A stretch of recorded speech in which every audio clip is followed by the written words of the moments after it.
I'm Sara Fernández, and this is SEO in 2024.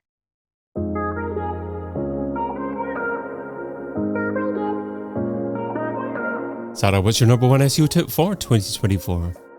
So for this year, it is important that we stay ahead in international SEO by embracing and keeping track of market-relevant events. Okay, market-relevant events. So what events might they be? This can include holidays, elections, any kind of festivities, even football matches, and all of them can impact any market you work on. They can influence your traffic, your rankings, and impressions. For example, when working for a travel company, I saw that on a Spanish domain, there was a sudden spike in impressions for the query Seville Rome in Google Search Console in Spanish, so Sevilla Roma, but it was not followed by clicks. And normally in this context, in the travel context, this search query relates to travel between destinations. So, for example, traveling from Seville to Rome. However, this anomaly happened due to a temporary change in the SERPs concretely on the 31st May of 2023. It coincided with the Europa League final match between Sevilla and Roma. So the users that were conducting this search, they were not interested in finding flights between those cities, but what they wanted to find was information about the soccer match that was being played. So there was a temporary switch in the search intent. And of course, if you're not aware of this match happening, you're working for, in this case, either the Spanish or the Italian market, and you see the sudden spike in impressions on Search Console just one day, and then it's not followed by clicks. This is why, because the search intent just changed. You think there was something broken on your website and you're wondering, what's broken? Why aren't they converting? Exactly. And something very similar that also happened was, and also in like a specific period of time, like 1-2 days, people suddenly started to search for countries, just the country. And it was not because they were interested in traveling to that country or finding more information about that country, but because there was the Eurovision Song Contest happening. So they were interested in finding information and about, the bands, and also the songs of that each country was, that represented its country. So challenging. And of course, ideally, you don't want to be looking at these stats historically. You want to be planning for them as well. So is there anywhere that you go in particular to plan around events that you know that things are going to be happening? Yes. So there are some steps that we can take to implement this tip.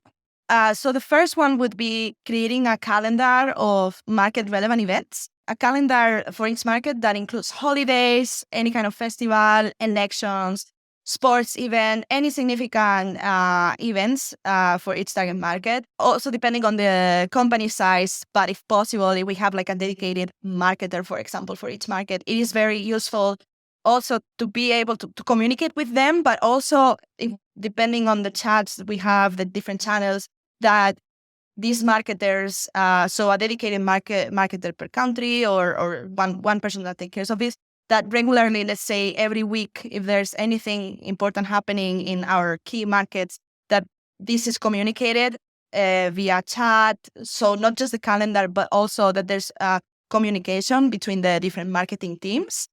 And also the second step would be monitor industry news and trends. So tools like Google Alerts, Google Trends, and any specialized industry news websites that can be useful. They will all help us find these events that could influence search behavior. And would you recommend also, based upon this, adding annotations to your analytics based upon what events have impacted perhaps changes in conversion rates? Because I think many SEOs may be adding annotations based upon technical performance, but not necessarily external events. Yes, absolutely. It is very important that we add these annotations because also as times goes by, it's less likely that we remember, okay, so this spike was due to a football match. And also as teams grow, it is very important that we use these annotations And yes, tools like, to your point, tools like Google Search Console and Google Analytics, they are also going to be crucial to monitor and analyze these kinds of shifts in metrics. And we should definitely add annotations. And you had a third point that you were going to share that I cut you off from sharing.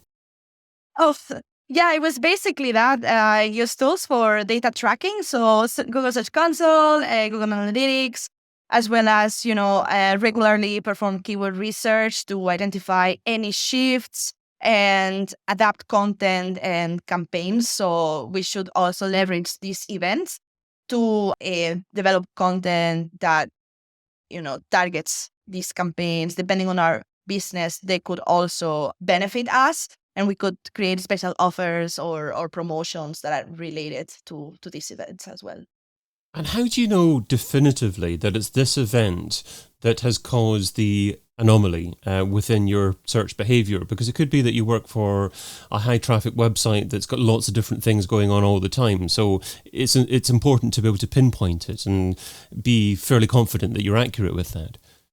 Yes, but also it is important, for example, on Search Console, that you check exactly what queries triggered the spike. In this case, in the football match, it was very clear because it was like Seville, Rome, and it was just that day. And that day, that's what was happening. And it was happening. Also, something that can help you is, in this case, for example, if you suspect football match, okay, if you see it in the Spanish website, let's check the Italian website as well. Like, are Italian users also doing the same kind of search?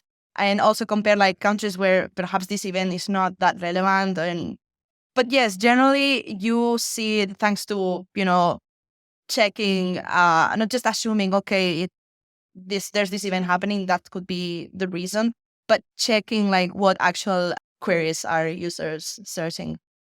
Great. Okay. And we're talking about one-off events here as well, but there are regular events like holidays that happen all the time. Do you see search intent changing based upon seasonality as well? Yes, as well.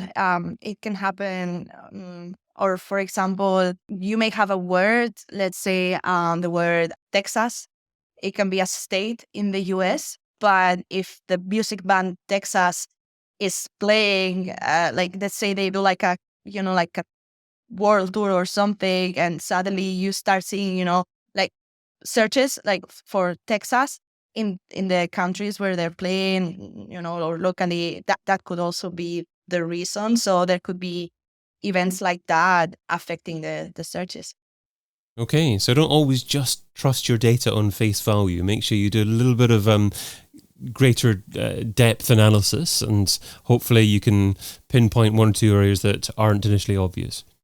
Yes, and for this, especially when you work with so many markets, because you may not be, let's say, an SEO working for like the Italian market, for example, you may be managing different markets. I've been in both situations, like dedicated to one market or a few markets or multiple markets. Communication with marketers and any teams that may have this information at hand is going to be very useful. It could also be useful for you to communicate with sales teams, which may not be communicating with clients at a specific time of the year because there's something going on, or they may be adapting, their offers to those events happening. So it is very important to keep communication open. And this is particularly pertinent for international SEO, because I would imagine if you're an SEO that moves from working on a site that just operates in your country that you happen to be to an international site that operates in multiple countries, then if in the initial situation when you're just operating in your own country, you're going to be aware of the different events that are happening, but you're not necessarily going to be aware of events in all the countries that your business operates in. Yes, exactly. So you could be based in a country and working for a specific market because maybe it's a country that your company wants to target, and you're given a market and you're not familiar with it. Of course, once you start working with this market, you get more familiar with it. But in the beginning, if there are marketers or also colleagues who are familiar with that market that may be from that country as well, it is important that you also communicate with them, and they will also help you get more knowledge on that market and quicker as well. So do you ever try and change the content of your page, or maybe even change the content displayed within the SERP for changes of intent. One-off events, for instance, maybe Eurovision, is this happening in your city, and you know there's going to be lots of searches for a particular phrase. Is it worthwhile attempting to tailor your offering based upon the changing requirements of the likely user?